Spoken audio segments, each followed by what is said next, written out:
tutorial I'm going to teach how to play the intro and solo from Chuck Berry's song Roll Over Beethoven.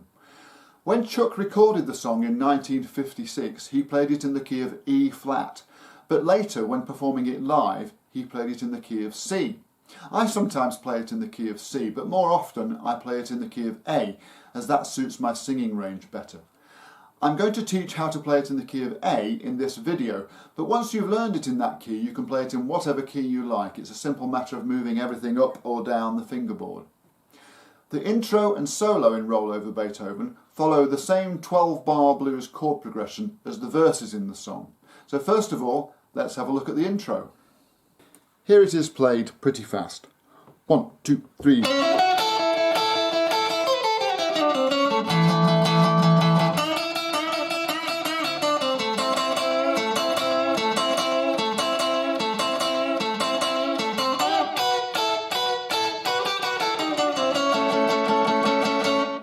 And here it is played fairly slowly.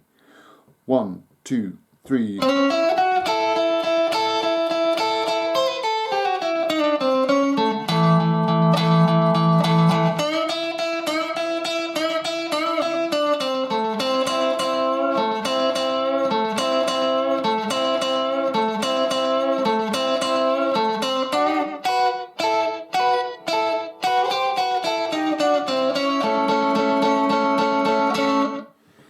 As you've just seen, it's played mostly on the 1st, 2nd, 3rd and 4th strings, and on the 5th, 6th, 7th and 8th frets. The notes come mostly from the pentatonic blues scale, with a few notes added, and from an A chord. There are slides, string bends, and what I call double note runs or double stop runs, where you lay your fingers over 2 strings. And some interesting syncopation. I've broken this intro down into 7 parts. Here's the first part.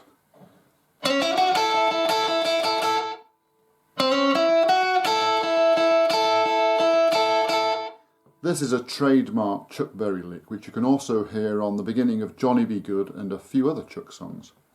Chuck actually got it from Carl Hogan, the guitarist in Louis Jordan's band. It starts off with a slide up from the 5th to the 6th fret, there on the 3rd string, on the and in between beats 3 and 4. So you'd have a 1, 2, 3 counting. 1, 2, 3. When you pick the top 2 strings on the 5th fret like that, you add some syncopation by accenting the first beat in the bar, the and in between beats 2 and 3, and beat 4 like this. 1 and 2 and 3 and 4 and 1 and 2 and 3 and 4 and. You're basically picking notes from the top of an A chord. Here's part 2.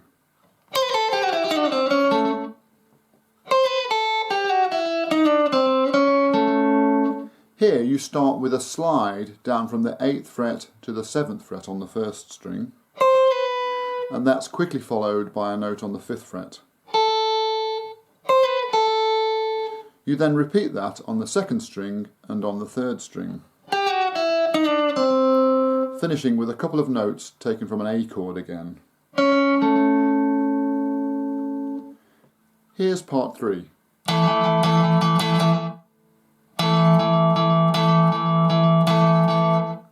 Here we have 2 notes from an A chord again.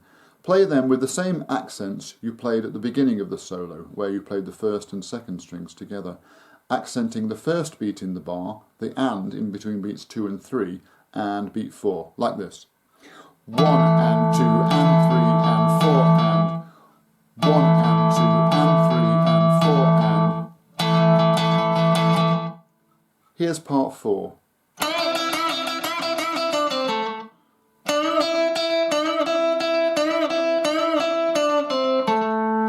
Here we bend the note on the 7th fret of the 3rd string up about half a tone and play 2 notes on the 5th fret of the 2nd string. You play that 3-note lick twice. Notice how the bend is played on the beat the first time and between the beats the second time. 1 and 2 and 3 and... There'll be more of that lick later when we look at the solo. Then you play this lick. Another bend on the 7th fret of the 3rd string there. That's another lick that appears again later in the solo. Here's part 5.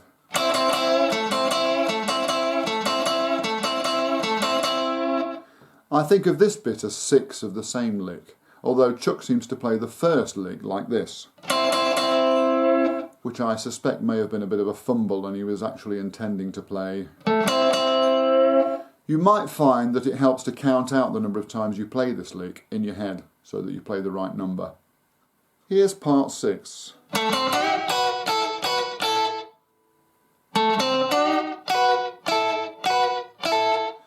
The first lick is like the repeated lick in the previous part, but the last notes are played on the 7th fret. Bend those notes on the 7th fret a little. Then we have more double notes, double stops, picked on the 1st and 2nd strings. Notice that these are played on the ands in between the beats. 1, 2, 3. Here's part 7.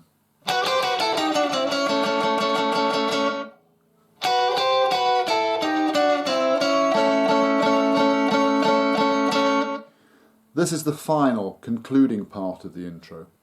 In the first bar, we have notes on the 7th fret of the 1st and 2nd strings, and those are followed by a descending double note or double stop run down to 2 notes on the 5th fret of the 2nd and 3rd strings. In the next bar, you drop your 2nd finger down onto the 6th fret of the 3rd string, so that you now have 2 notes from an A chord. That's followed by more notes from an A chord on the 3rd and 4th strings. You play those notes 8 times, finishing on the first beat in the final 12th bar. So here's what it sounds like when we put those 7 parts together and play at a moderate tempo. 1, 2, 3.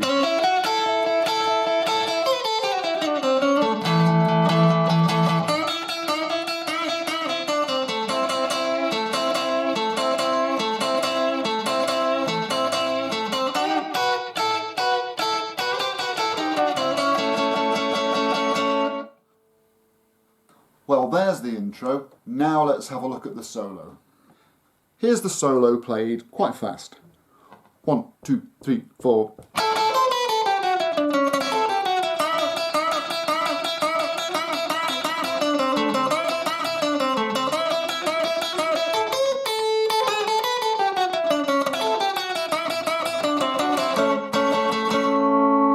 And here it is played fairly slowly. 1, 2, 3, 4.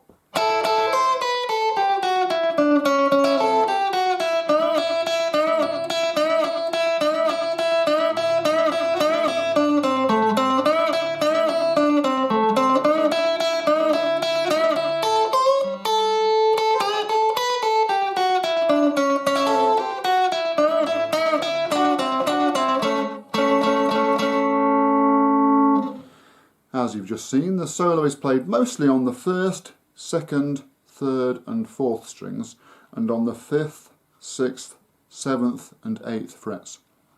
Just like the intro, the notes come mostly from the pentatonic blues scale and from an A chord. There are string bends, but no slides this time, some double note playing, and lots of syncopation. I've broken this solo down into 8 parts this time. Here's the first part. 1, 2, 3, 4. 1, 2, 3, 4. The first notes are on the and following the first beat. We have those two notes from the top of an A chord on the first and second strings, followed by a bluesy single note run from the 8th fret of the first string down to the 6th fret of the third string. Here's part 2.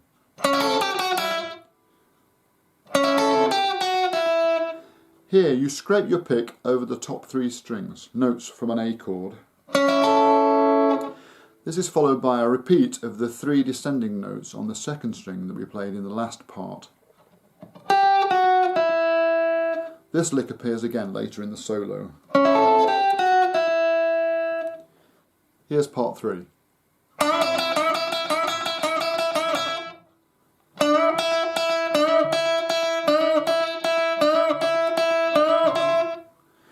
Here we have a 3-note lick that appeared in the intro, a bend on the 7th fret of the third string, followed by 2 notes on the 5th fret of the second string.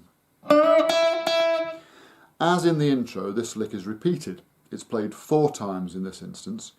Notice how the bend is played on the beat the first and third times, and between the beats the second and fourth times. 1, 2, 3, 4.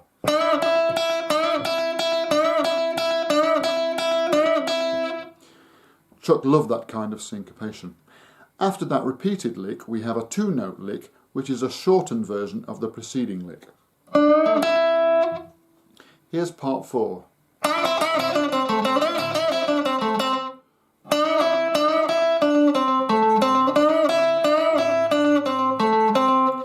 Here we have an 8-note lick, featuring the third string bend and a note on the second string played twice. This 8-note lick is played twice. Here's part 5. Here we have that 3-note lick again that we had in part 3. A bend on the 7th fret of the third string, followed by 2 notes on the 5th fret of the second string. This lick is played twice. The bend is on the beat the first time and between the beats the second time. Then we have a lick with a small bend, a quarter tone I think, on the 8th fret of the first string, followed by a rest for 2 beats, and we haven't had many of those. Here's part 6.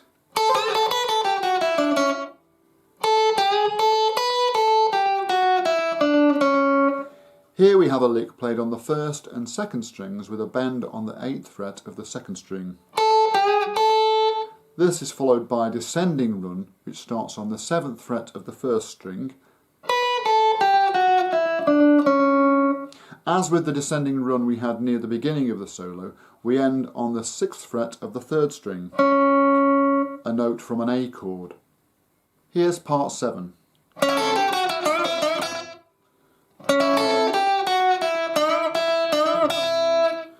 Here we have a lick that appeared earlier in the solo, where you scrape your pick over the top 3 strings, notes from an A chord, and follow that with 3 descending notes on the second string. Then we have 2 of those licks where we bend the third string on the 7th fret and play a note on the 5th fret of the second string. And here's part 8.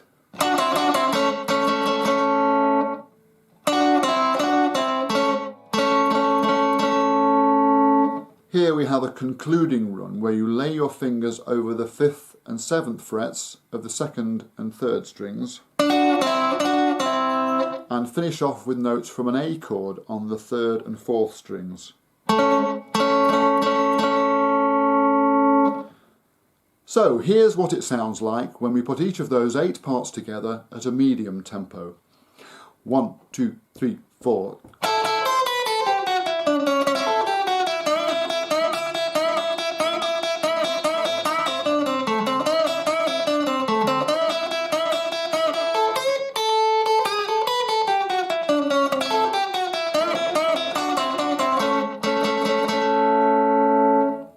Well, there you have it.